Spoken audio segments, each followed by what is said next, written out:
There's no way he has 1,000 rushing yards this year. I'm not tubby, but I'm a little tubby. Wow. That's wild. This is Loudly Mistaken.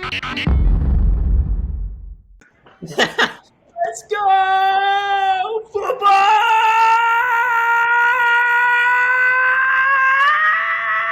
I can't go any higher. Football! Yeah! Oh, man. It should be. It sounds like the Fortnite Kame. I know I said Fortnite, but whatever. Anyways, great. Welcome everybody. Welcome to Loudly Mistaken. With Brayden and Gavin. Oh wait. Sorry everybody. Gavin's out with Brett. He's on maternity leave right now, with? so taking care of the kiddos. Gavin's out on maternity. So, we're just going to be running it today. I'm your host, Brayden Welch, and you guys know him. You guys love him. These are the guys who said that they've used several algorithms, analytics, AI, and data analysis to come to the conclusion that the Browns have had a quarterback problem. It's Brett Boynton and Josh Agnew. How you guys doing? Surviving and thriving. Doing good too, man. It's good to got to the weekend, so ready to talk some football. Oh yeah, it's Friday, September 16th. We are here, and we're gonna talk about last night's game before we get started. So, Travis Kelce got laid out. I mean, and he had a decent game. But I gotta ask, what is going on with the Chiefs' offense? Because you have this offense that just goes off against the Cardinals, and then last night, for the most part, they looked fairly stagnant. Now, granted, the Chargers' defense is amazing, but that offense looked fairly stagnant and looked like it struggled to move the football down the field until the end of the game. What offense? We saw Jekyll and we saw Hyde. What offense for the Chiefs are we going to see going forward? I'm thinking it's probably somewhere in the middle. I mean, there were really bad stretches for Patrick Mahomes last night. I think I was watching the game. He didn't look right, but you're right. You got Khalil Mack and Joey Bosa coming at you on both sides, so it's going to be real tough to feel comfortable in that pocket either way. So I don't think you're going to see 5 touchdown Mahomes, every week or anything. That might happen, but you're definitely not going to see him struggle like he did. So it's somewhere in between there. They'll be good. It's probably still their division to win after that game. The Chiefs look like they're there, and the Broncos, Raiders, and Chargers can't quite keep up. So we'll see what happens. Yeah, I think it's more of a testament to just how bad the Cardinals are going to be this year. Their defense is pretty bad against the Chiefs, but man, that Chargers defense is good, man. J.C. Jackson, Asante Samuel, and Derwin James back there in the secondary. Obviously that plays a big role compared to what the Cardinals have. Yeah, that defense is going to be good. I'm excited to see the next game they play. I'm so glad they get to play 2 times a year. And it'll be in L.A., which won't be that much of a home field advantage because it's L.A. But, yeah, man, I guess just with the Chiefs, their offense still looked good. I think the big thing is Clyde still looked good. He's still not going to get that rushing upside, but, he had that one big run. In the passing game, they're using him. He looks like a bruiser back, man. He's looking good. Just a solid RB2 in my eyes right now, which is weird. I thought he would not be even close to that. But definitely not the RB1 you drafted him for a couple years ago coming into his rookie season. I don't think he'll ever live up to that hype. But yeah, no, he looks good, man. I think Chiefs will be just fine. But yeah. No, he looks really, really good. I've been honestly, you saw guys like him, saw guys like Antonio Gibson, saw guys like Cam Akers and J.K. Dobbins all go in the same area. And so far we've had 2 that have been really steals at that value. And 2 that so far, we're 1 week in, right? And we're going to talk about overreactions. But so far, look like, J.K. Dobbins is probably, I think he's cleared this week, and we can talk about that. But no, I agree with what you're saying. And we talked very briefly about Travis Kelce. I think last night was his floor game. I think that's, he's getting his targets. It worries me a little bit that they're using their tight ends a lot. I mean, they're carrying a lot of tight ends, but he is getting up there in age. But I will say, through 2 games, and we'll get to the Charger side of this, but through 2 games, I don't know what Chiefs wide receiver to own. You know what I'm saying? Like, there's Kelsey, and then, what wide receiver are we owning from that offense? What do you guys think? Man, I'm kind of out on the Chiefs wide receivers. They're definitely a matchup play, which I don't like. I don't like having people. I mean, unless they're on your bench. I mean, if you have Juju and they're playing a team like the Cardinals again with just a horrible secondary, he might get his. But I mean, at the end of the day, talking about Kelsey and his age. I mean, the one thing I was worried for about him this year is his snap count. I thought that might reduce it a little bit, but I mean, last night he was pretty much on the field anytime the offense was on the field, which is a good sign. I mean, he still got like 7 targets. And I mean, he was so close to getting that touchdown, but like you said, Derwin James just body slammed him. Yeah. But he was close to that touchdown, and we'd be viewing him in a whole different light this week if he got in. True. But yeah, man. But those wide receivers, yeah, I'm staying away from all of them. I'd be trying to trade Juju if I could. Yeah, I mean, Juju, that first game, everyone thought, oh, he's the guy. He had the 8 targets, 6 catches, 80 yards. Last night, 3 targets, 3 catches, 10 yards, and just didn't look like the same. I agree. It's like there goes Brayden. I think it's still recording. Though. Yeah, it's like week to week. It's like no one was even consistent last night. I don't think there was any receiver that stood out. Kelsey's the target guy. Oh, here he comes. He's coming back. But regardless, yeah, I'm not going to touch any of those receivers. Like Sky Moore, I thought, okay, rookie incoming. He's talented. He might look really cool, but he's returning punts still, and I just don't know what kind of game action he's actually seeing. We're talking about Sky Moore right now, Brayden. I just essentially don't touch any Chiefs wide receiver.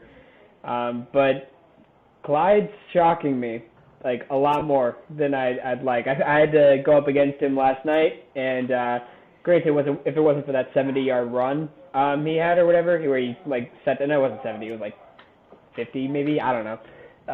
That was a lot for him, but maybe his injury was affecting him a lot more last year than people really realized, because he's looking pretty good compared to where people draft him.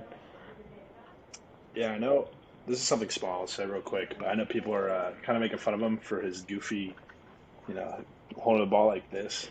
But I mean, honestly, I think that speaks volume, man. I think that's maturity for him, and those coaches are going to see it. They're going to see the small things and be like, "This guy cares." He fumbled a lot last year, and coaches are going to see that, and they're like, "Man, we trust him." I think they're going to trust him a lot more with carries after seeing that small little thing.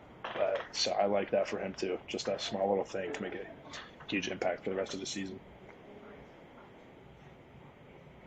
Yeah, I agree, and I know I disconnected for half a second. That good old New York Wi-Fi and that good old crappy computer really mix well. I'm gonna, and here's the thing. I think that you're going to see eventually Juju come out of this offense, from a wide receiver standpoint, eventually. But I agree with you, Brett, right? It's like, it feels more like a matchup play.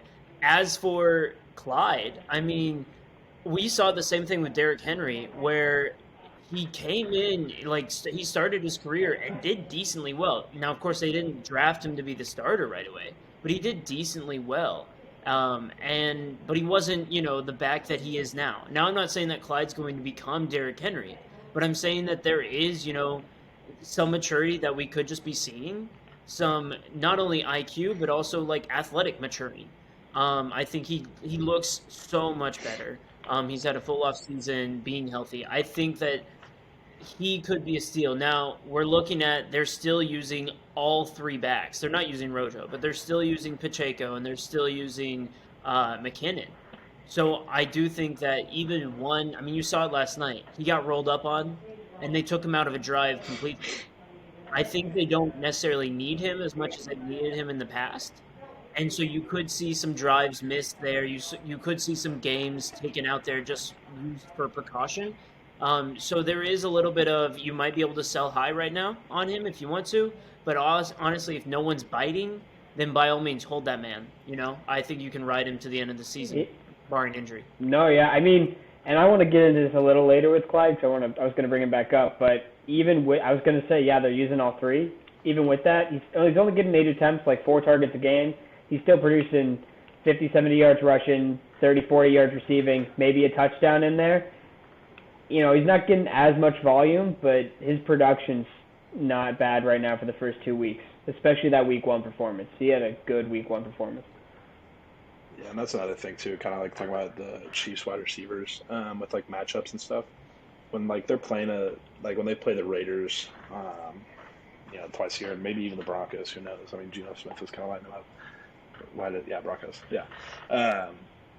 I mean, I think that they'll get in the red zone a lot more. Like I said, this Chargers defense is stout. I think Clyde will get the red zone. We'll get the red zone work 9 times out of 10. Still yet to be seen. But also another thing, though, McKinnon looks good, though, I will say.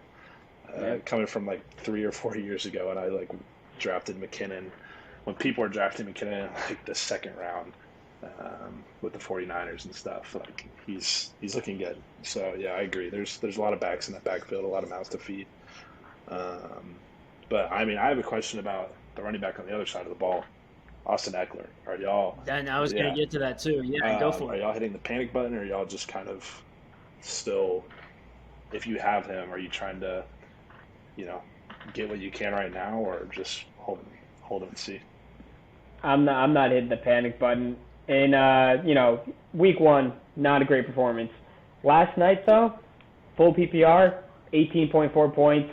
He had 14 attempts for 39 rushing yards, not great, but he also had 9 receptions on 10 targets for 55 yards. If he just sees the end zone one time in that game, he's gotten you 24 points. I mean, so one really pretty bad week at 11 points, and then one really pretty solid week at 18. I don't think you panic on him yet. If you can sell him for what he's worth, maybe, if you get good return value, but don't sell him low. I'd say because he's got Jacksonville coming up, he's got Houston coming up, Cleveland's going to be tough, Denver's going to be tough, but then he's got Seattle, Atlanta.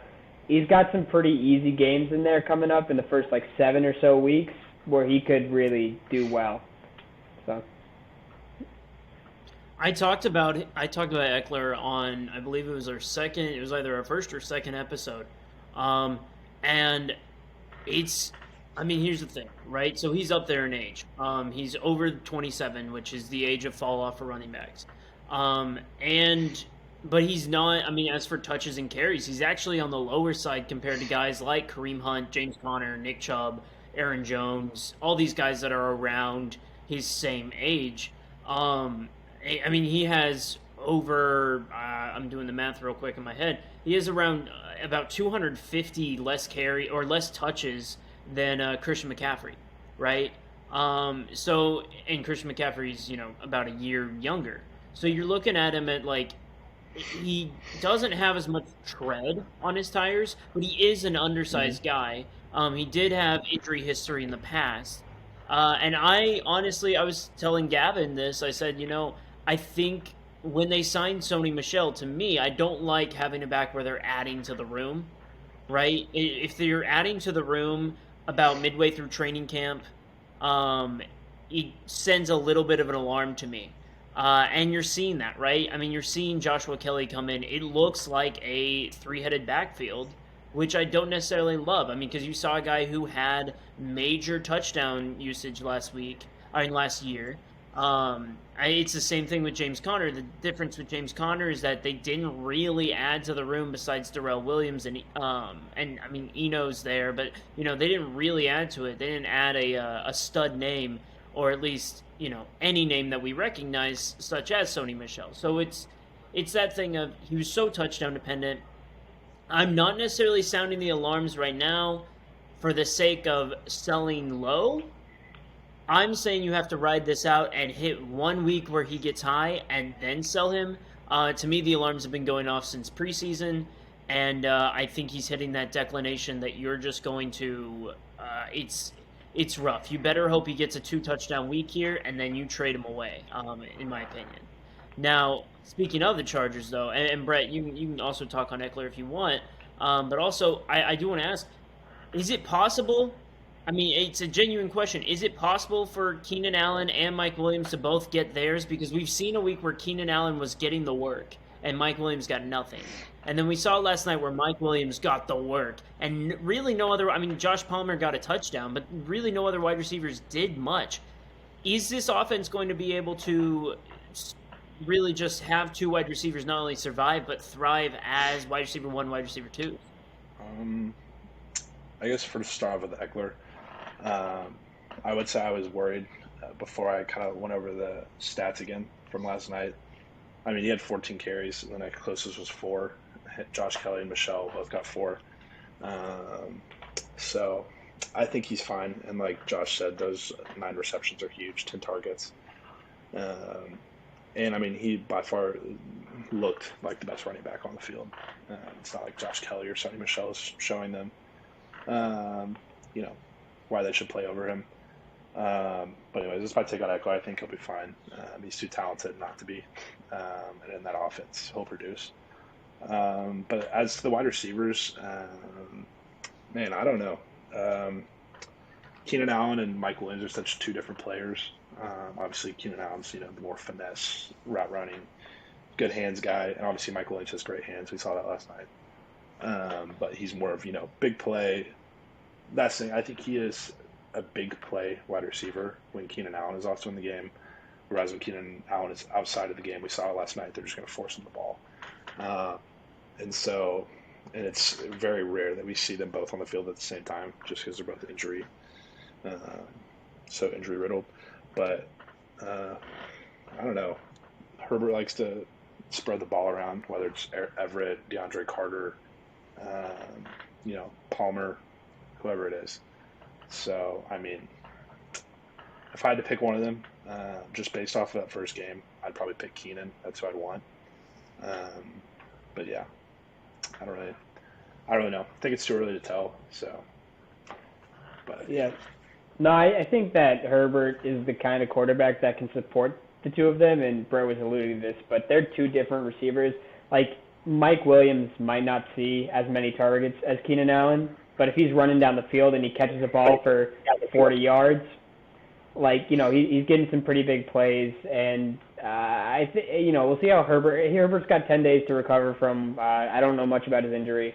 He looked like he was in a lot of pain last night, and so I think they both can be supported. It's totally going to be dependent on which one of them's in the game. Last night, Keenan Allen was not in. Brett said they're both injured quite a bit, so they both can be solid wide receiver options for you. When they're in the game together, maybe it takes Mike Williams down, I think, just a tick in terms of he's not going to see the targets like Keenan Allen will. But I think they're both still solid enough to play. I don't think you need to worry about not playing either of them if they're both in the game. To me, in a weird, usurped way, it makes me very excited about Gabe Davis, and I'll explain what that means. To me, they're the equivalent of Diggs and Davis over in Buffalo, right? Davis is a big play guy. He has great hands, but he's always been that big play guy. And I think that you're looking at if Diggs misses time in Buffalo. I mean, obviously this is stating the obvious. Everyone would be like, "Oh my gosh, Davis!" But I think you really could have some historic games from Davis. Because we saw last night, right? We saw the difference between week 1 and week 2. Just you read this room, and it really will tell you the story in another, right? So, to me, yeah, I think that I'll be honest. It's that thing of I think you're going to have some really big weeks for Mike Williams, but barring injury to Keenan Allen, I'm a little worried, especially with Herbert's injury, just because we know things linger. I'm a little worried right now if I'm a Mike Williams owner going forward, because it looks like Keenan's going to be back week 3, and he would have played if this was not a short week for them. So I'm a little worried. Yeah, you're in the tough situation where if you have Mike Williams, you have to start him just because of the draft capital you spent on him. But I mean, at the same time, even with Keenan, he could still have those big games. But like we said, it's just hard to tell. But yeah, it's tough.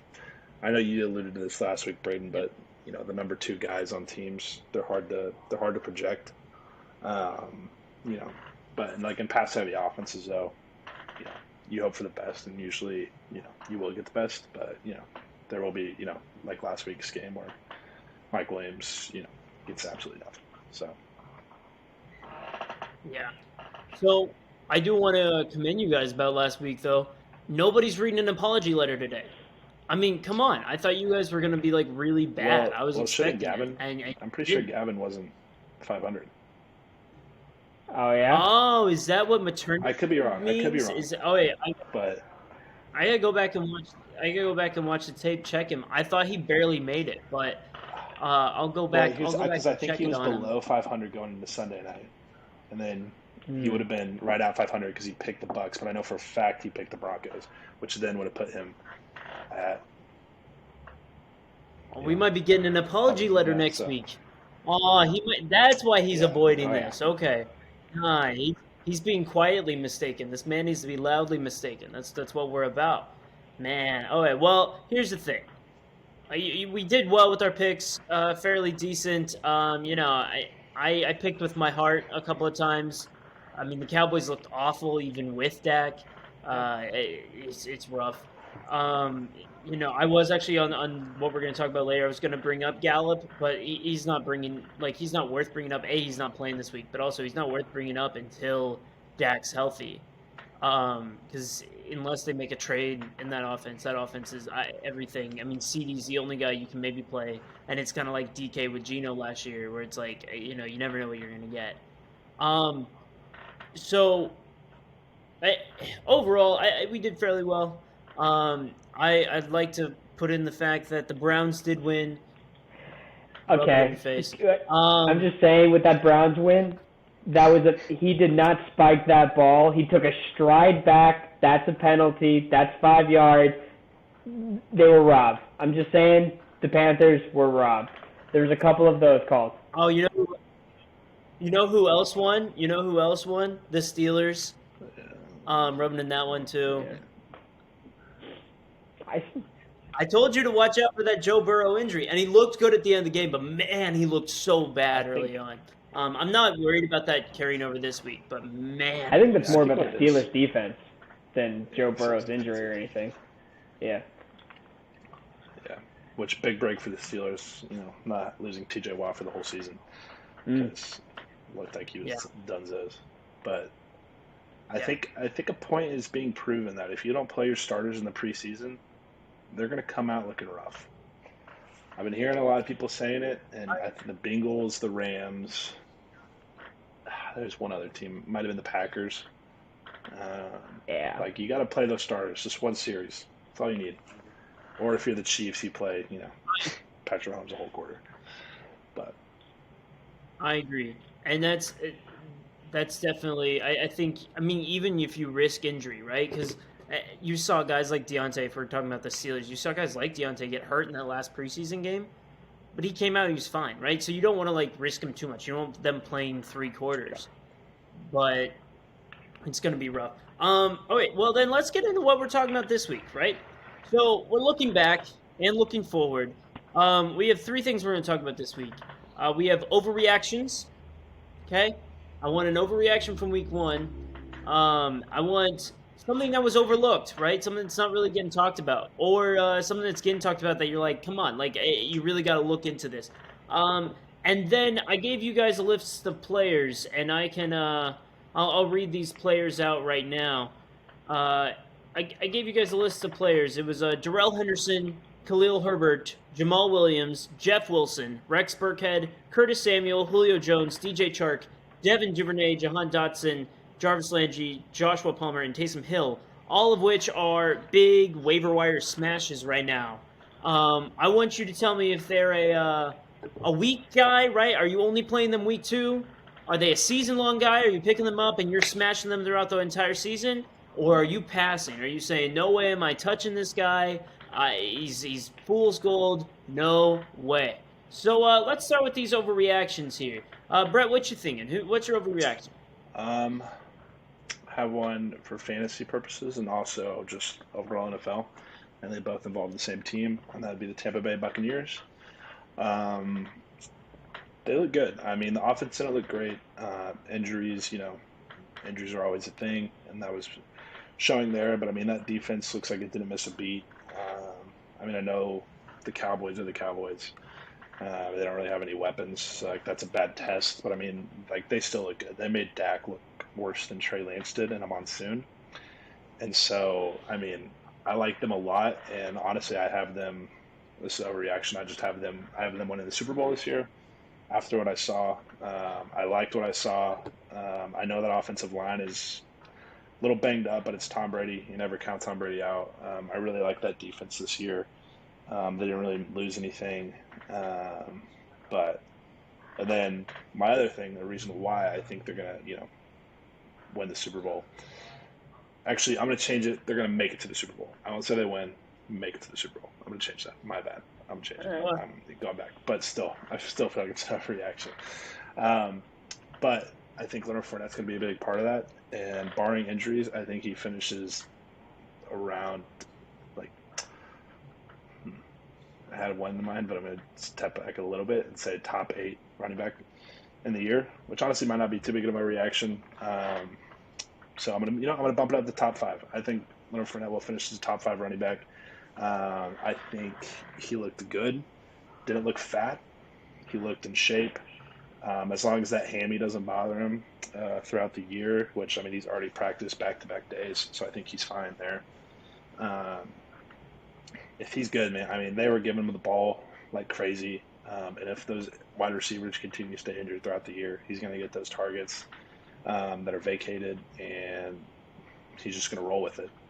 Now, saying that, if Leonard Fournette does get hurt, Rachaad White is a must-add, must-start player because he will by far be the primary back. So you lost me a little bit at the end there. I texted you. Well, I texted a group, right? And you're in the group. I was wrong about Leonard Fournette. I'm gonna own that. He looked. It's not even the fact that he had like a good stat line. He looked dominant. So I'll own up. I'll plant my flag and say I was wrong. He looked just absolutely incredible, and I agree. Actually, I was following you.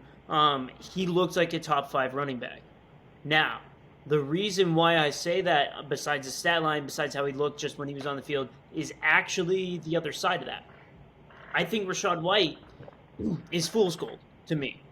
I think if Leonard Fournette gets hurt, I think the Bucs are either going to add a back. I mean, we see a lot of guys on free agency still, or through trade if the trade deadline hasn't happened yet. Because against the same Cowboys defense, he got stuffed repeatedly. Now I know that the game was practically over at that point, but when he came into the game at the end, I mean, he could not move the ball, and I am a little worried because it was the same defense that Lenny was just plowing through. So to me, Rachaad White is a little bit of fool's gold. He sits kind of in that, and we'll talk about this later, because in that Jeff Wilson range, right, where I think that it's a name that you play because of the situation, but not necessarily because of the skill. It's kind of like how Warren would be if Najee didn't play this week. You play because of the situation, not necessarily because of the skill. And I think you'd be kind of disappointed like you were with Chuba Hubbard last year. Well, I think with Rachaad White, though, I mean, he was by far the best pass-catching running back coming out of this year's draft. And so I think if something were to happen to Leonard, they'd kind of just almost completely abandon the run game. And I think he would get a lot of the targets, and he'd still get a lot of receiving work while also getting that rushing work. I mean, that's his first NFL game ever. Can't expect much from a third-round guy in the rushing game right off the bat. But I mean, obviously, yeah, Leonard Fournette's much better back than he is right now. But I mean, yeah, I mean, hopefully, if Leonard gets hurt, hopefully it's later in the season. Hopefully he can get a few good games in before then. So I feel like at that point he's going to know more about the offense. He's going to be better, hopefully more skilled just with time in the NFL. But like I said, I think if Leonard goes down, then they're going to be even more pass heavy than they already are. And like I said, with that wide receiver room, you never know who's going to be in and who's going to be out. But Like I said, there's going to be a lot of vacated targets, and I think the running back, whoever it is going to get the majority of them. But it also, at the end of the day, if Tom Brady likes him, he's going to play. And that's the thing with Lenny. That's why I loved him this year. That's Tom Brady's guy, and you never bet against Tom Brady's guy. Tom Brady's the coach. At the end of the day, if Tom Brady wants him in that game, he's going to be in that game. They said, "Oh, Leonard Fournette's going to be on a reduced snap count." I didn't see it. Not at all. He was in the game pretty much every offensive snap, unless he needed a little break until the end of the game. So, yeah. He feeds his guy. Yeah. You saw with Julio. He feeds his guy. So, but yeah, so those are my overreactions. We'll hopefully. Honestly, I don't want the Bucs making it to the Super Bowl to pan out, but we'll see. We'll see. Any takes on that, Josh? Yeah, no. So I'm a proud Lenny owner. Happy where I got him. I got him in the 4th round. I don't know how. The draft I was in faded him fast. I think though Rashad, it's the same with Najee and Warren. I think if you own them and they go down, maybe you don't plug them in immediately, but you definitely pick them up, because if they're out for a couple weeks and they look good that first week, then you have an option. Hopefully you're not relying on them to just be able to plug in immediately, but I own Najee in another league, scaring me a bit. I picked up Warren just because, you never know. Also, real quick, Justin Herbert, fractured rib cartilage. That's the news. So he's not looking. It's not as bad as it could have been. Could have been a broken rib. Fractured rib cartilage, not great, but it could have been worse. So. Well, in other news, for another sport, Wow. Brayden, your favorite player just got signed to a 1-year deal with the Lakers, Dennis Schroeder. So, sorry. Okay. I know this is an NFL podcast, but I saw it. I was trying to find the Justin Herbert news, and I saw that. So. Oh, Josh is a Laker I'm a fan. LeBron fan. So. Well. But yeah. we can get into that later. Basketball season will roll around. So much. I was going to That's say, we'll awful. continue the podcast once the NBA starts back up. Yeah. Wow. All right. So Josh, hit me up, and I realized. I did this a little bit different, which is great, Brett. I love that we did that. So you gave us your overreaction. I'm going to talk about an overreaction that everyone else had. So when I go, it's going to be a little bit different. But Josh, hit us up with your overreaction. Yeah. Okay. I hate my overreaction because it makes me sound like such a Cowboys fan, but it's the Eagles. And I love the Eagles. I think they're going to win the NFC East this year. I think they are. But I'm looking into the numbers. They looked good. And then the Detroit Lions almost came back, and they won by 3. The Eagles are now, to win the division, minus 185. And then it goes the Commanders at plus 500, the Giants at plus 550, and the Cowboys at plus 650. So if you believe in the Cowboys, Dak's only going to be out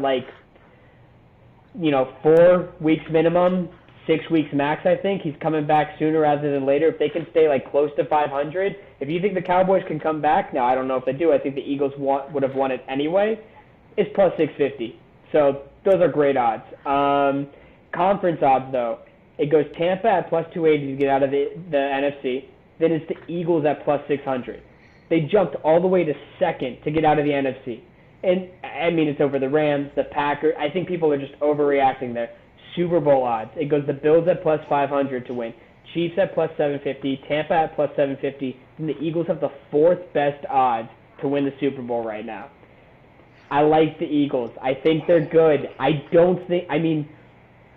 They got so overhyped. Some teams had bad performances, but they still have to play the Vikings this week, which look good. I like the Vikings. They still have, maybe the Cardinals aren't as good as I thought they were going to be, but I don't think it's going to be a cakewalk to go to Arizona. They got the Cowboys, which if it's week 6, so if Dak's back, we'll see how that is. It might be competitive, maybe, I don't know. But then they have the Steelers. That defense looks good. They have the Packers. Then they have the Colts, the Titans, the Cowboys again, and the Saints. I don't think any of those are cakewalks. I think they're all competitive enough. Detroit almost came back and beat them. Yes, it was kind of like garbage numbers. It looked like Dak, at the end of games where it's maybe the Cowboys almost won last year, but it really meant nothing. But the Eagles are getting so overhyped right now in terms of just pure odds. 4th to win the Super Bowl? Really? like heavy favorites out of the East, and it's just tough. Like I would not look at those numbers and be like, oh yeah, that makes sense. Like I put teams way over the Eagles to win the Super Bowl this year. So to me, they're on the same level, talent wise, roughly as about the Colts. Would you rather have, because I imagine the Colts are fairly far down that, especially after the tie with the Texans. I imagine they're fairly far down that list. Would you rather? I mean, because I think the Colts are just a little bit better. Would you rather have the Colts or the Eagles To win the Super Bowl? Yeah. Okay, so this is going to be tough because there's a couple layers to this. I'd actually rather the Eagles, not at the odds that are currently placed on it though, and that's purely AFC NFC. Like when you look at the NFC, it's like a couple top teams. It's going to be easier especially in the NFC East. It's going to be easier for the Eagles to get out of there. I think the Colts right now, I can tell you, they're currently 2, 3, 4, 5, 6, 9, 10. They're 12th best odds at plus 2,400 to win the Super Bowl outright. They're behind a bunch of AFC teams though. You got the Bills, you got the Chiefs, you got the Chargers, I like the Broncos. Like you got a bunch of teams. So in terms of like who do I like better in terms of like where I might put money, like I guess the Colts are a better bet because you have way like bigger odds to get there. Like it's and the Bengals last year just to get to the Super Bowl they were like 30th. So it's like the Colts have a really good team. I agree I think the Eagles are a little better. I like them a touch better. The Eagles just have an easier path to get there. So I was gonna say next week after the Cowboys get embarrassed on Sunday by the Bengals, those odds are gonna go down even further. Yeah. I may Venmo you $10 to put a bet down. Hey, look, it could be at like plus 800. They're already at plus 650. That's $80 in your pocket if you give me 10. So I'll make a Cowboys better out of you yet. That's bizarre to me. I mean, that division's not that good. I still think that the Eagles are great. If the game's on the line, right, and this is just me, if the game's on the line, you have a 2-minute drive to win the game, I'm not trusting Jalen Hurts. I hate to say it. He's a great quarterback to have for the entire game because he can kill you with his legs. But I think that, honestly, it's the difference between Lamar and him is I think Lamar can make the big throws. I'm not quite sure that Jalen Hurts can do that yet. And it's that thing of he can prove to me that he can. I will sit here and say I'm wrong about him, like I did with Leonard Fournette. But if with 2 minutes on the line, I'm not trusting Jalen. I think this has more to do with not so much like the Cowboys being able to keep up with the Eagles. It's more the Eagles not the Cowboys just have to be like a couple games behind them when Dak comes back. And I think the Eagles have a harder schedule than people are giving them credit for. So it's not like, oh, the Cowboys have to win. It's more that the Eagles can't lose. And that's going to be more of a challenge than than I think the latter. So I mean, Brett? I said like obviously I don't like the Colts this year. Obviously that was made very clear last week. And I also said last week I really like the Eagles this year. I do think they're in the NFC East, but when it comes playoff time, like Brayden was saying, I mean, even Jalen Hurts for a full game, I'm afraid of. I mean, it's being shown that mobile quarterbacks don't really win you Super Bowls. I mean, you look at a Matthew Stafford, Joe Burrow last matchup. I mean, Patrick Mahomes is mobile, but I mean, he's Patrick Mahomes. He has a better arm than the whole league. Tom Brady, obviously a clear example. Nick Foles. I mean, you look at these past quarterbacks, none of them are strictly mobile guys. And until, Jalen Hurts can really improve his arm, because, I mean, he can throw to A.J. Brown all he wants every game. But at the end of the day, like, they're going to stop that at some point. Like, they might not be able to fully stop A.J. Brown. He might get his thing, but if he's not giving the ball to Devontae Smith, Dallas Goedert, what other wide receivers they have, Wes Watkins, I mean, they're not going to go very far when it comes to the playoffs. I do agree the AFC is much more top heavy, but at the end of the day, the NFC is just so loaded. Like they're much more depth with like good teams. But yeah, I mean, the AFC is super top heavy. So for the Colts, like I said, they have to win their division first. I mean, even if it's not the Jags, so don't have to worry about the Titans. So I know just lost to the Giants, but I mean the Texans looked competitive. Like you have to beat the teams in your division, and they prove that they can't do that, right now. Um, but yeah, I like the Eagles. I like them to make the playoffs. They might get out of the first round depending on their matchup. But I mean, when it comes down to it, can Jalen Hurts be that guy when you need him to most? And I haven't seen it. Same with Lamar. I haven't seen it in the playoffs.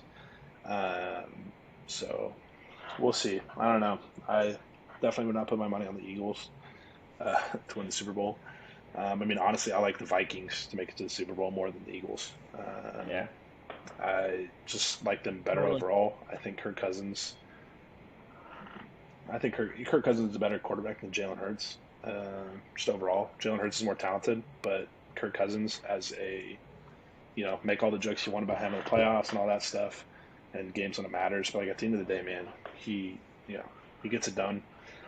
We'll see if he can get it done when he needs to. But I like that Vikings roster. I like the coach. You like that? Yeah, Kirk Cousins is like Stupid joke. But I mean, I like the Vikings. I mean, I won't go into it too much, but I mean, yeah, they look good. And the Eagles, like you said, they almost blew a lead to the Lions. And maybe it's a testament to the Lions. Maybe the Lions are different this year. But like I said, last year they came back against the 49ers because you just fall asleep as the better team when you're up big. They're never really up as big as the 49ers were last year, but a team like the Lions will always, they're going to keep fighting. When you have a guy like Dan Campbell, you're going to keep fighting. So we'll see. I don't know. I like the Eagles. I like their roster. I think they might need just like a couple more years for it to fully mesh if they can keep all their guys, but don't like them to. I don't like them this year to go deep into the playoffs. Yeah, I agree with that. I'll jump up my overreaction. So here's the thing. Okay, so I'm gonna pat myself on the back here. So I was wrong about Lenny, but I made some good calls last week. With Amani getting under 30 rushing yards, all that. But one of them that was that Jarvis was going to lead the team in receiving for the Saints, right? And he did. In fact, he led the team not only in receiving yards, but he also led the team in catches and targets, right? So he had 9 targets, 7 catches, 114 receiving yards. Michael Thomas, you saw, got the touchdowns, but you saw him be the leading receiver last week, and you're seeing the repercussions.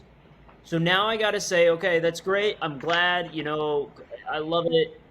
Pump the brakes. Because now you're seeing a lot of people. I've read a couple of articles this week that have all stated that Jarvis has now solidified himself as the number 2 wideout in that offense, and he is going to be, serviceable, a serviceable wide receiver 3 start throughout the season. And I gotta say, pump the brakes. Right, I gotta say that's a little bit of an overreaction, because what you saw last week was Jameis Winston coming back from injury. You saw them play against the team that they should have beat handedly, and they didn't, right? And so what they needed in those last few drives were guys that had sure hands, right? You had to put together some methodical drives instead of just go for the famous Jameis Winston big play. I still like Olave better than Landry, hands down. I think you got to the only way that I would maybe take Landry over Olave is in full PPR. And even then, I think you're going to have your weeks where Landry has 2 to 3 catches and he plays the Emmanuel Sanders role that we saw last year. As you saw last year in the Bills, Emmanuel Sanders went off early season. But near the end of the season, he tailed off. Not necessarily because he's bad, but because they went to those younger talents, right? I mean, they went to those other guys. They went to Dawson Knox, right? They went to guys that could do this. I think the Saints are going to be the same way. I think they're going to go to Olave more. Again, Brett, you mentioned talking about Rachaad White in his first NFL game. Yeah, it was Olave's first NFL game. I think you got to pump the brakes because I do think that Olave's ceiling, especially with Michael Thomas's lack of will to play football, I think Olave's ceiling is a wide receiver too, if he can get it pulled together. And so I've seen, I mean, even in Yahoo alone, Olave's ownership level has dropped tremendously. He's gone down to 64% rostered. So if you're sitting there and in 36% of your leagues, Olave's open, I think the upside is there to not only really usurp Jarvis, but it's really to have an equivalent or better than season than Michael Thomas, just knowing what Michael Thomas's history is. So that's my overreaction. I think you got to pump the brakes on Jarvis just a little bit. I love the guy. I always love targeting that high floor guy early season, someone you can put in. But you know, if you're taking Jarvis over Olave, there's no point, in my opinion, right? There's no point doing it unless you're absolutely starving for a guy. Yeah.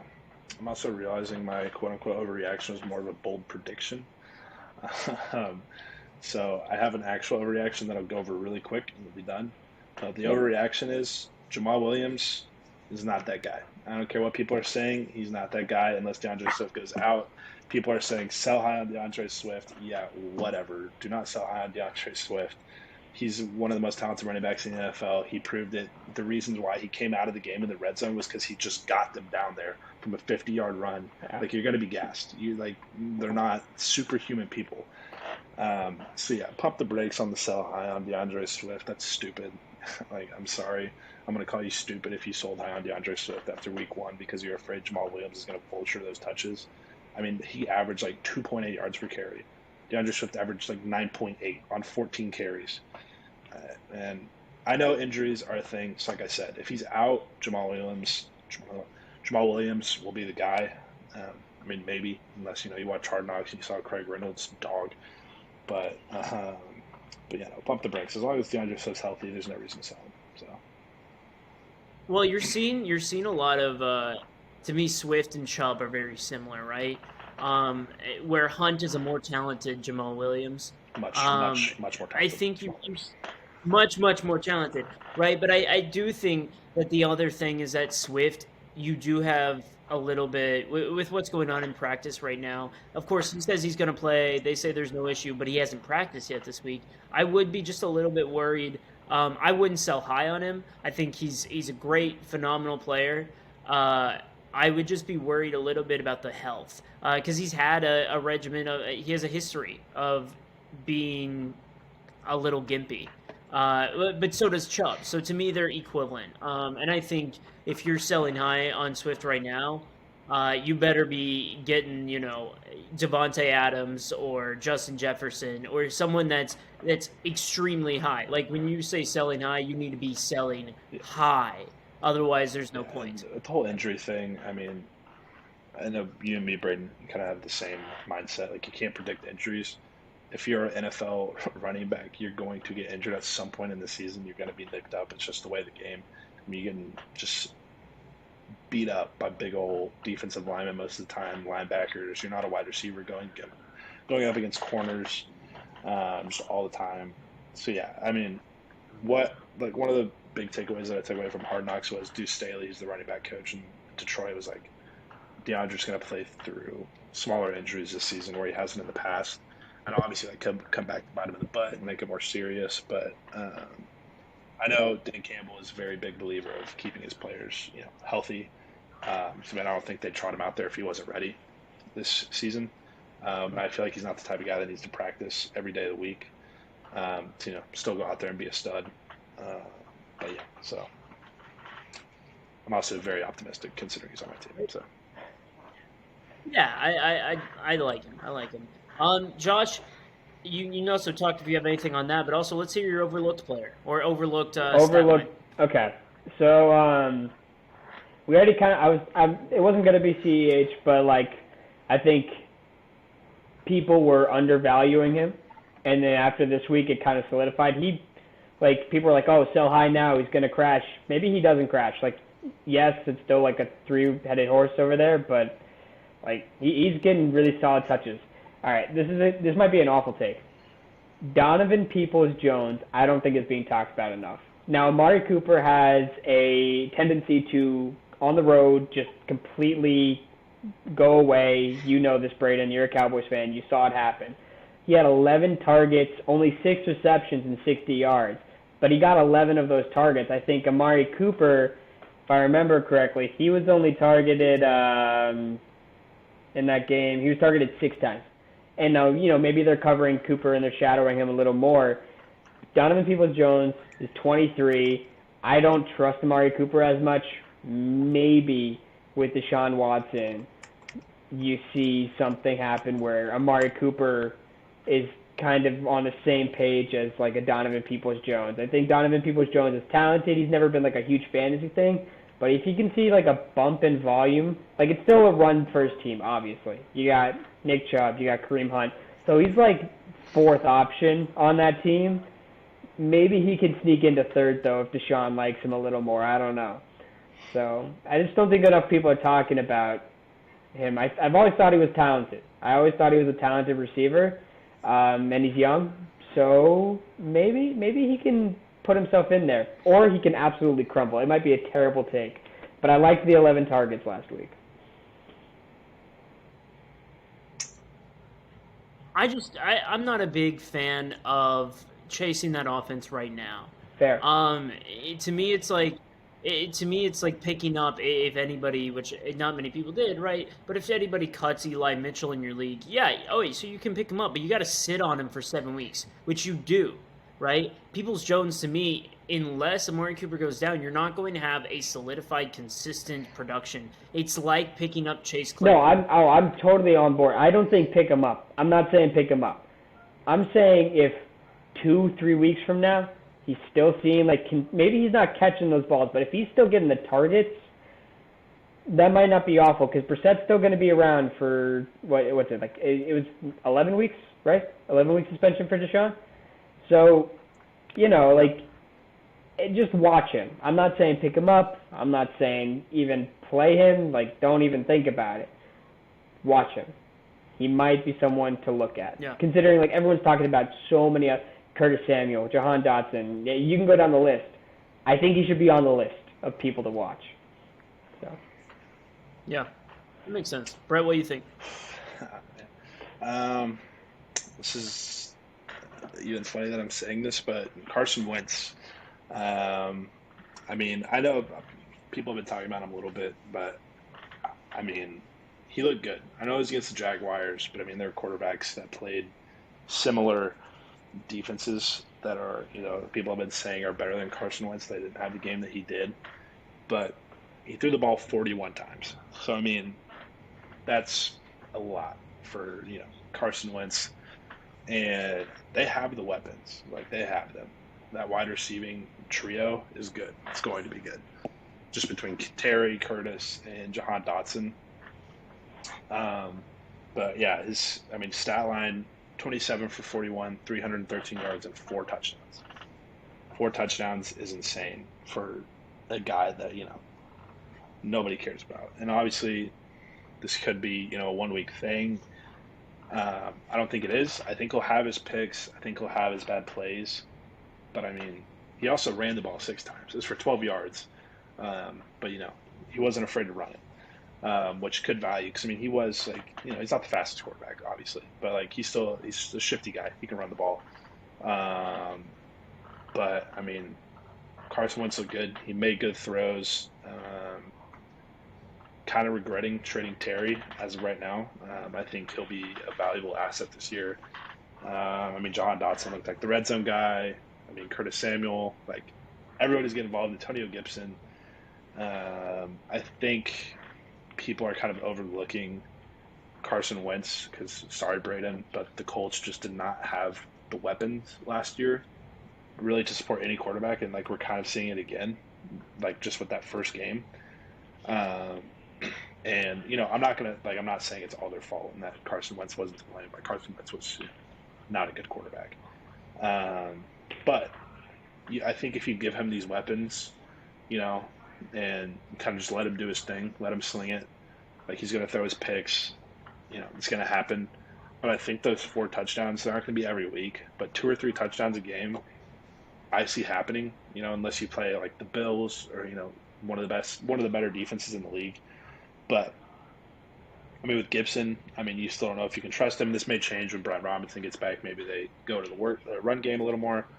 But yeah, I like Carson Wentz. He will be a good streaming quarterback throughout the year, which not really too surprising. I didn't think he was going to go out there and completely stink it up. I think he made the Commanders better, by far better than Taylor Heineke. As much as I love Taylor Heineke, but yeah, I think Carson Wentz's week kind of just got overlooked because they're like, oh, it's Carson Wentz. Like, we know he has the talent. He just hasn't really been able to show it. But like I said, you give him those weapons, I think he looks a lot better than he has. So Commander Carson's 5th in passing right now. And I think 2nd in touchdowns. Yeah. Tied for 2nd, something like that. Insane. So, like I said, it's against the Jags. Insane. So obviously I have to keep that in mind. But Well, like I said, the I like Jags. the Jags this year. Yeah, I was going to say they're I going like to the win the Jags South, this year. right? I like it. Yeah, I did say Jags are winning the division. I will say that play by Trayvon Walker was insane, though. That was one of those picks that, was his fault, but shouldn't have happened. But Trayvon Walker just looking like, the first overall pick. But I still like their defense. I like their defense more than their offense. I'll say that. So, but yeah, so. Yeah, and honestly, to your point on the Jags, that game could have easily been different. We saw the stat. I sent it to both of you, but Etienne had the most missed points this week, where he dropped the wide open touchdown. He dropped the wide open touchdown. He got overthrown on a wide open touchdown, and he fumbled out of bounds, which then proceeded to get him benched for 2 quarters. Right, so it's like he had a lot of missed points, but. Yeah, it could have been a very different game, but I agree, right? I think Wentz has that value. And honestly, you've seen value out of Washington quarterbacks for the last few years. Not great value, but you've seen streamable value. And this is the first name that they've had, right? Besides, Alex Smith. But even then, Alex Smith was at the end of his career and was more of a game manager type. They haven't had a quarterback this good since Fitzmagic. So... it's which they had for 1 quarter. So it is it's a fun thing. You have any thoughts on that, Josh? No, Brayden, what's your overlook thing right now? So I had I'm moving my main overlooked to my my last thing here, my season week pass. So I'll go on my second. I think everybody, and this is very geared towards Gavin. So Gavin, as you're listening right now. Listen up. This is right at you. Deontay Johnson, boy! Okay, so Deontay Johnson, 12 targets. Okay, that offense is not great. Here's the thing. They were on the field a lot because their defense was doing great, right? And they still didn't move it all that well. But Deontay Johnson got his. He didn't get his touchdown, and he didn't get his heavy yardage, but he got his targets, which is one thing that we didn't know if he was going to get. He got 12 targets in the game, right? And you're looking at a guy who everyone said, oh, this is Ben's favorite target. Gavin sat here on this podcast and said, when there's a new quarterback in there, Deontay's not going to be able to command his targets like he did. Ha, ha, ha. Anyways, so Deontay Johnson I think he's getting overlooked right now. You're not moving him. I've seen a couple of things that are like, people are like, oh, should I bench him? Should I trade him? No, to me, it's just overlooked because we had those questions and no one's talking about how that question's been answered, right? Those targets are there. And everyone was saying, I think there still is a path to him getting a wide receiver 1 tag, a top 12 wide receiver finish, only because he is going to get fed those targets every game. Everyone saw the preseason hype train following George Pickens that turned into 1 catch for 3 yards. So it really is Deontay's going to get his, even as Pickens gets better, even as Claypool comes in that offense. That offense is going to vibe, it's going to gel, and Deontay is only going to get better from here. So I think that's been overlooked. Are you guys going to roast me for this one? Or are you I mean, hey, that week 1 sample spread makes Devin Duvernay look like a god. So, no, I like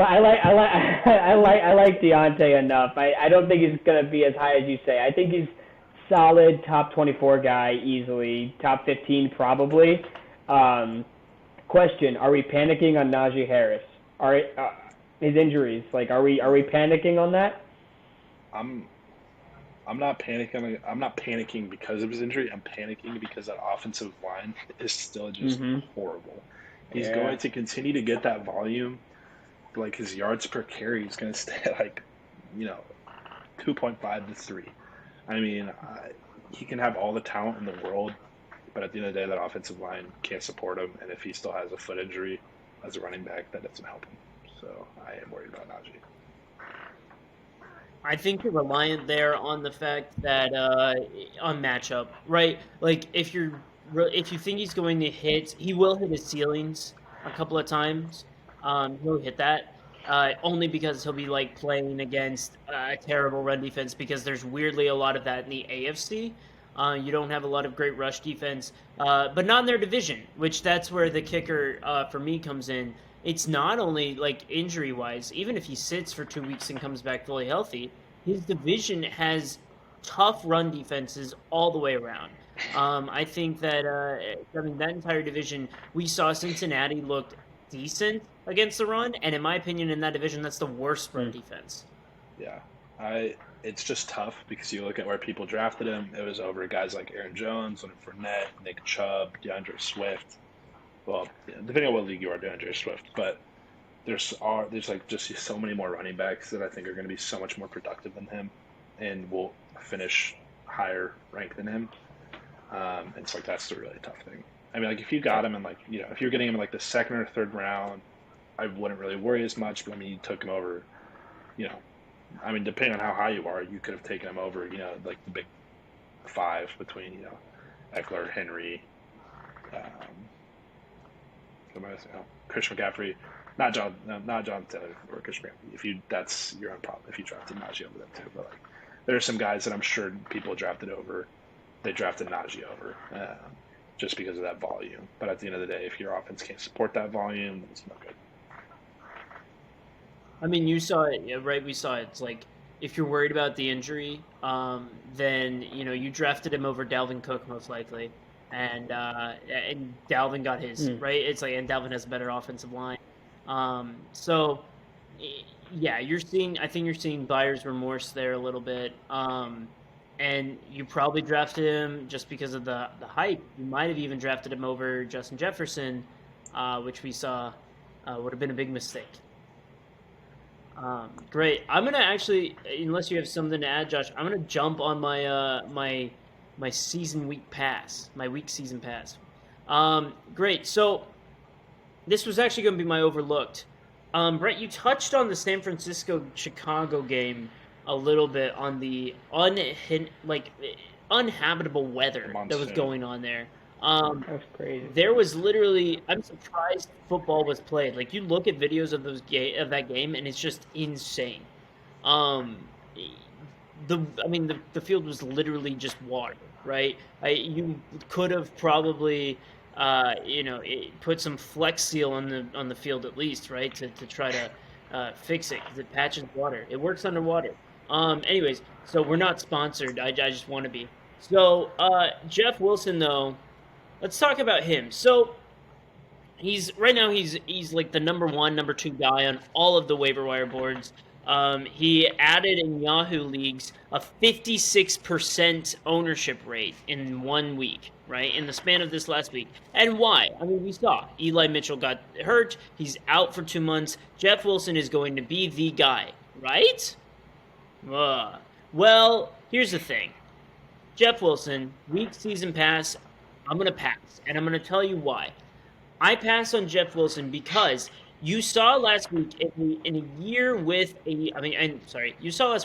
with a monsoon, Jeff Wilson rushed 9 times in like peak running weather, not even weather, but situation, because there was no passing that was going to go on.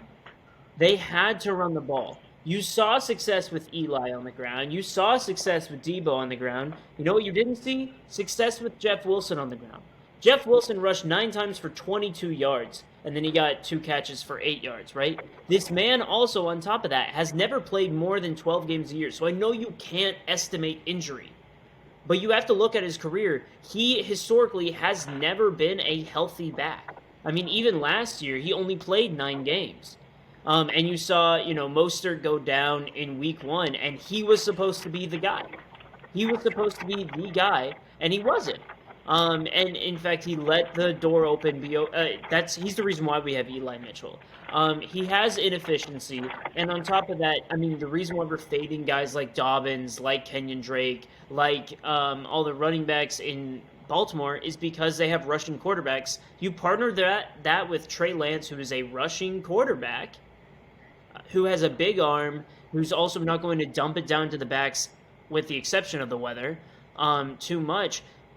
To me, it's spelling you're using your number 1 waiver position on a guy that might not get you 2 to 3 weeks of serviceable value. You also are going into the Shanahan offense that historically is unpredictable. I mean, we thought we could trust on Eli this year, and maybe we can at the end of the year, but even then we were nervous about that, and the guy had 900 yards last year. So you're looking at a Shanahan offense that also on Wednesday said they're going with the hot hand. So they're going to play Jeff Wilson, they're going to play TDP, they're going to play Jordan Mason. To me, I wish I could say that this is a week 2 hit because they're playing Seattle, who has a terrible rush defense. I wish I could say this is a season-long hit and you found your guy. I'm passing.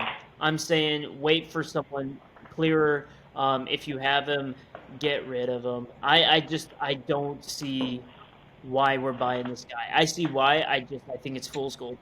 I mean, here's the thing. You say it was like perfect running the ball condition, but in my eyes, by the time it was time for Jeff Wilson to get his touches, at that point, you couldn't even play football on that field. Like, you should have been playing football. You should have just called it off. Somebody's going to get hurt or whatever. And I think that's more of a testament to why Jeff Wilson didn't do as well. Now, I'm a believer that Jordan Mason will take over the backfield by the end of it. Just as a 49ers fan, I've kept up with it on Twitter. I've kept up with it drafted. I love Tyrion Davis-Price, but you know how it goes on the 49ers team. An undrafted free agent is just like a godsend for the 49ers at running back. So I think Jordan Mason would take over. And kind of going off about last year, Jeff Wilson was hurt coming into the season, hence why Elijah Mitchell took over for Raheem Mostert right away. So, and then when he came back last season, he was coming off of an injury, still not 100%, even when Elijah Mitchell was out. I like Jeff Wilson for the first 2 weeks that he'll be in. So, I mean, if Jeff Wilson was my guy, I'd probably say week. Just because, Jeff Wilson has been on this team for like 4 years, 2 years, 3 years, whatever it is. And you see so many running backs in and out, in and out, in and out, in and out. But he stayed. And I think that's a testament. I think for some odd reason, this is Kyle Shanahan's guy. And so I think he'll get his touches. I think he'll be the leading rusher for the first 2 weeks. But like I said, don't be shocked by injury or whatnot, by Jordan Mason taking over while Elijah Mitchell's gone. But I like Jeff Wilson this week, but it's also supposed to be raining again in San Francisco. So depending on how much it's raining, it could be perfect for him. But overall, whole season, I'm passing on him. I agree with you on that. I think he's the least talented running back out of the 3 that they have right now. But just based off of Shanahan, like I said, he's his guy. And even if he's not playing too well, as long as he's doing enough, he'll get those touches. So. No, yeah, I'm kind of with Brett on this one. I think, he's good for the week. I think maybe you can throw him in a trade package. Maybe you can get someone to just sucker into that and be like, nah, I'll throw in Jeff Wilson too. Eli's out for 2 months. He's the clear guy. He's going up against Seattle, right? So maybe if he can have like one good game, maybe you can throw him in. I wouldn't hold him for the season. I would just, I grabbed him, but I didn't have like high waiver priority. I actually was able to grab him. I think like it was like 9th or something. So I was like, all right, that's fine with me. I'll take him. Maybe I can throw him somewhere. He's not bad to ride the bench for a couple weeks, just to see what happens. Yeah, I think he's a good flex play this week if you absolutely need him. But yeah, I mean that Seattle defense is horrible. You saw it last week. Javonte was able to do whatever he wanted. Yep. So Except score. yeah, but that was his own fault, not the Seahawks defense. Yeah. So yeah, I like Jeff Wilson this week. If you didn't know, there was a video about Trey Lance that came out, so we'll see how well he plays after his endeavors. Maybe if Shanahan sees it, he gets pissed off and just will sit around the ball the whole time. Oh, you think he's going to get stripped from his position? Man, who knows, man? He could get stripped. He could get stripped. Or he might make it rain though. He might make it rain on Sunday. He might make it rain. So we'll see. We'll see. Oh man. All right, Brett, what do you think? Actually, Brayden, you mind if I step in real quick? Sorry, I gotta get. Actually, I got ahead in like go for it, 10 minutes, so I'm gonna just do this because you sent that list out immediately, and I picked up Darrell Henderson off that list. I think that Darrell Henderson could potentially be a solid flex play for the season, depending on what happens with Akers. You already heard Sean McVay talk about how he really likes Darrell Henderson, and so look, he helped me win a lot last year. Last year, he gave me a 14-point game, a 15-point game, 21-point game, 13-point game, 14, 22. He had some injured weeks, but I think he averaged about like 16 points in standard, and he averaged about like 18 PPR if you take out those injury weeks. And last week, 13 carries, 5 targets, 5 catches. I don't think like he's going to be like some incredible breakout this year. I think, it's going to be depending on how Akers goes. I think a lot of his time came because they were already down so much to the Bills. So I'm cheating a bit. I'm not holding and playing him for the season, but I'm taking him for a second just to see what happens. Akers doesn't like the pass block. Henderson will commit to pass blocking just a little more than Akers will. I'm not saying that like he's going to do anything incredible, but he's a high upside handcuff in my opinion compared to where Akers is. He had his weeks last year, so he's not someone bad. Like if you're got low priority, like everyone was really high on him. I think after that Thursday night game, and then like the week happened, then Jeff Wilson comes out, Jahan Dotson, Curtis Samuel. You had all these other players like shoot up. He kind of fell down a bit. I don't think he's terrible to grab if you can grab him. Yeah. I think that you have this might be bold. I think Cam's going to get, no, I don't think he's going to get the yards. I think Cam's going to get at least 12 to 15 touches this week. They're playing the Falcons. I don't think it's going to be a tough game at all. I think it's going to be a run-heavy game, though. I think you'll get your Cooper Kupp targets. You'll get A-Rob to get about 6 to 7 targets this week. He's another one that I think we're overreacting to. I think he's gonna be fine. Even though I said on this podcast that I think like you should fade him, we saw last week why I said that. Now I think you need to you should buy low on him if you can, because I think he's gonna come around. He'll get his 60 yards and a touchdown here and there, right? I think he's solid, but I think you're gonna see a run heavy week this game, and I think that actually they're going to try to see what they have in Cam Akers. Over last week was a little more competitive, and they needed to show what they knew they had, which was Darrell Henderson. I think this week's gonna be a little more experimental for the McVay offense, and I think I could see 12 to 15 touches for Akers. So I actually see Darrell Henderson being a little bit of a trap start this week. Oh, I don't think you start him necessarily, but I think he should have been higher on waiver boards than people were putting him on. I think he deserved his spot. He's got potential. So. Yeah, it's hard to even like think about Cam Akers without throwing up a little bit. Just because of how bad he looked at the beginning of at the end of last season when he came back, and like Josh said, he's afraid to pass block, and that's like every coach's dream. And a running back is the guy that'll pass block. You can have all the talent in the world, but if you're not going to protect your quarterback, then get off the field. So, yeah, I don't know. It's such a tough backfield. I don't even want to try to predict it. Fair enough. But I mean, right now, I'd rock with Daryl. I think he's Sean McVay's guy. Kind of like Jeff Wilson. He stayed around when he probably shouldn't have. So, yeah, we'll see. But I do like Daryl Henderson this year. I'd gladly take him like in a trade package if somebody's like, yeah, I'll add Daryl Henderson. I'm like, all right. So, All right. Well, I gotta get going, but thanks for having me back, man. Brett, nice seeing you as always. yep. See you guys around. See you, Josh. We'll see you later, Josh. Man, what terrible take. No, actually, he'll see this. Never mind. Awesome. So hit me with yours. What are you thinking? So I have Curtis Samuel, and I like him for the whole season. He is that Debo type player. He's going to get rushing. He's going to get rushing attempts. He's going to get his pass work.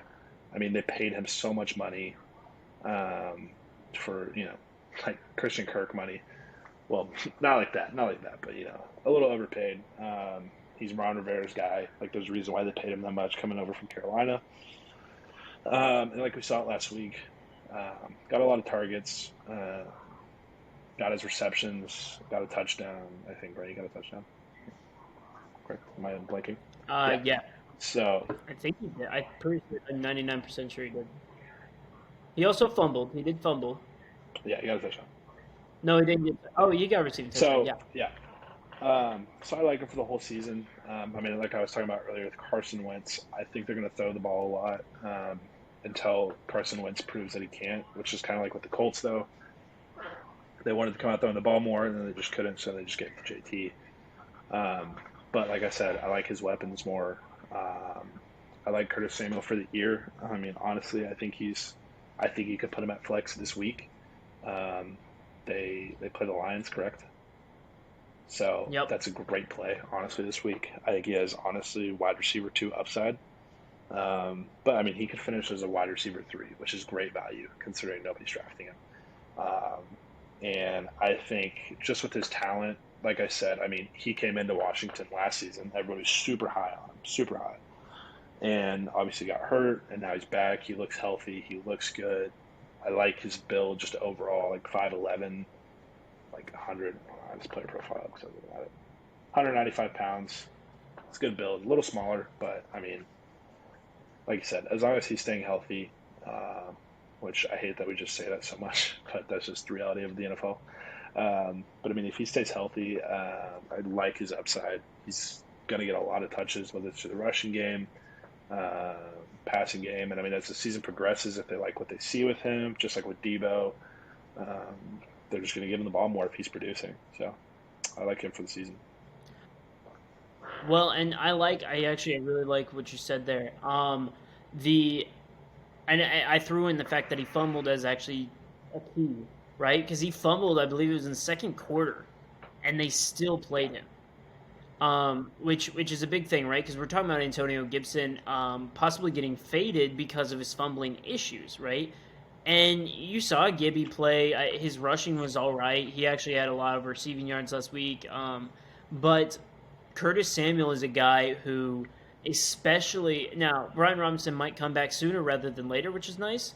But especially if Brian Robinson looks anything like he did at Alabama, which at Alabama he was not overly effective. He's looked great this preseason. He looked great in training camp, but at Alabama he's not overly effective. If he's the guy that he was at Alabama, and if Gibby fumbles once, especially if Gibby fumbles this week, you're looking at a guy that could be a wide back. You're looking at a guy that could be a serviceable 10 rushes a game with 6 catches a game. And get you that all-purpose yardage as well as, a touchdown here and there. I typically would go rookie wide receiver over, that vet, just because of upside. I typically would say Dotson. I don't think that Wentz can, have 3 wide receivers that thrive under him. I think Dotson, to me, is going to be more of what we saw Joshua Palmer this week, which is kind of that, he might catch a touchdown. We saw him catch 2 last week. He might catch a touchdown. He will get you like 40 yards, but it's not that consistent. Sorry, I just thought I killed it. Dang it. He's not going to get that consistent stuff. I don't think yet. Yet being the key point, I think near the end of the season / next season, you'll see him do that. And Terry's going to get his. The only thing that I would say is the return of Brian Robinson actually might fade him out a little bit. So I would say that you can buy now, plan to hold him for the season. He might dud out, but what are you losing? Because the alternative is you could sell high on him, especially if Gibby fumbles and they bench him. Are they going to play J.D. McKissick, or are they just going to put Curtis Samuel, which we already saw them use Curtis in the backfield? Yeah, and I mean, there are people out there that have Kadarius Toney on their team. Me being one of those people. Well, I don't have it anymore. But, somebody that you drafted late round, and, I mean, similar type players, probably Kadarius Toney is by far the most talented wide receiver on that team, just his ability. And Curtis Samuel, honestly, he's definitely not the most talented wide receiver, but he has a lot of talent, and like Debo. And if Curtis Samuel is somehow still on your waivers, and you have a guy like Kadarius Toney, I mean maybe even Devontae Smith, just like depending on where you drafted them, I mean I'd drop them like a Curtis Samuel just because he had the volume and the touches and just his first game back. And that's another thing. It's his first game back from his injury, and so he could just continue to ramp it up, and just continue to get better. And like I said, I think with this offense, there's so much, like the pieces around it, I think all of them can be fed, believe it or not, with Carson Wentz, just because, like I said, he had 41 pass attempts. There's 4 big guys right now in that offense. Not really anybody else. I mean, like Logan Thomas a little bit. But, I mean, at the end of the day, the guys they have are far more talented. I like Curtis Samuel. He's, I think, the easy number 2 receiver on that team right now. Maybe Jahan Dotson usurps him. But, yeah, I like. Well, and the only path that I see, honestly, with all 3 getting, fed, because I do like Dotson. I actually do. But the path that I see is, honestly, if there's an injury, which of course we can't estimate, but also if there's fumbling issues or inefficiency, you could see him not even, we keep mentioning Debo, but being more of a Cordero Patterson type, right? Really kind of shift almost full time into that running back position, and still go out in the wide receiver route and do some jet sweeps and all that. But you could see him play running back and truly have the 2 wideouts. To me, that's a fantasy manager's dream, unless, of course, you drafted Gibby. That's a fantasy manager's dream because you see 3 guys that are all really talented getting fed. Yeah, and I could be completely wrong about this, but I'm pretty sure last year, like, Ayuk was going before Debo last year in drafts, and then obviously see what happened. And I don't think he's not going to be better than Terry for fantasy this year, but it's going to be similar in the way like people are looking at Terry, saying, "Oh, he's the guy," and then not kind of forgetting the fact that there's a guy like Debo, like Curtis, that could still pop off and do his thing. I like Curtis Samuel for the season. I like him a lot. I wish I had him on my teams, but I don't. So it's my own fault though. I get that. So, Brett, any last words before we hop off? Man, as a 49ers fan, I'm worried, but that's really all I have to say. So. Well, at least you're not a Cowboys fan. That is true. I would rather have hope. So. Yeah, I lost hope a long time ago. So I guess Brayden just decided not to show up. Classic. Oh, he texted me. We'll have another guest hopefully next week, and he'll join on. Be prepared for even worse takes from him. So. He is like the epitome of loudly mistaken. No, that's you. Awful. That's you. But he's close. Both Braydens. Don't trust a Brayden, everybody. Never trust Braydens. It's a Brayden. But awesome. Well, Brett, it was a blast as usual. We'll see you all next week on Loudly Mistaken. It's been fun. It's been real. It's been real fun. I'm Brayden Welch. This is Brett Boynton. See you later.